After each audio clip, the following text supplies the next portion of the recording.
We see you, entrepreneurs. It is you that builds companies, industries, countries, and we salute you. Business Partners Limited, the entrepreneur's financier. The COVID-19 pandemic brought unprecedented disruption to the world. Governments, businesses, and individuals had to adapt to a rapidly changing environment where traditional ways of working, learning, and living were no longer feasible. One of the most significant changes that emerged from this crisis was the rise in online education. As people were no longer able to share physical spaces, new and innovative ways of learning had to be developed. Online education platforms have revolutionized the way we learn, offering flexibility and personalized experiences. This has sparked questions about the relevance and effectiveness of traditional education.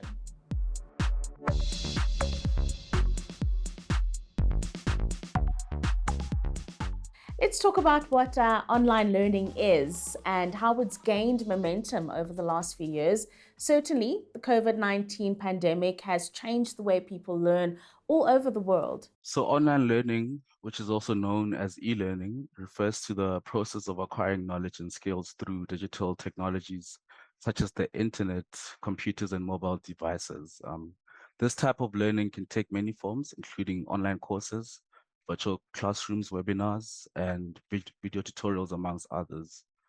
In the recent years, online learning has experienced significant growth and has become increasingly popular among students, professionals, and organizations around the world.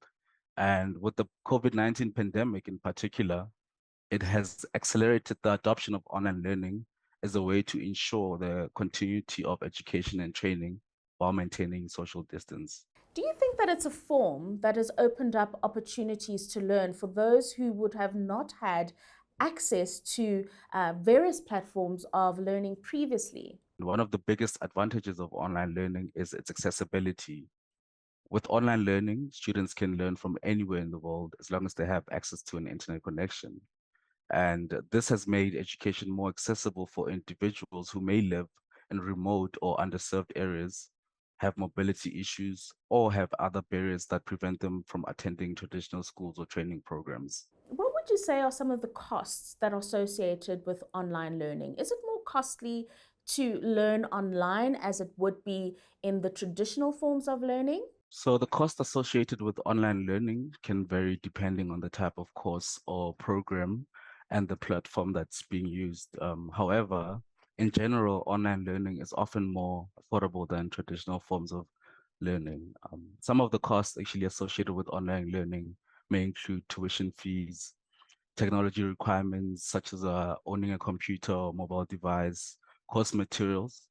Some courses do require textbooks, while other courses have open source material. So what are some of the different resources that exist to build these online learning platforms?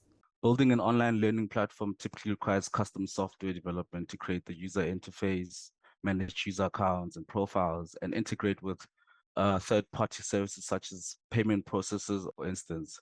And we also look at content development. That's something to take into account. Instructional design. Developing effective online courses requires instructional design expertise to ensure that the content is organized and presented in a way that is engaging and effective for learners. There's also staffing, and as well as due to the fact that online learning is a global platform, legal and regulatory compliance is needed. Would you say then that this is fast becoming the new norm in learning, this online education? And is it the direction that South Africa is taking alongside the rest of the world? It is clear that online education is becoming an increasingly important part of the education landscape. With advances in technology and increasing demand for lifelong learning, online education is likely to continue to grow in popularity and importance. Thank you very much for your time, Moses.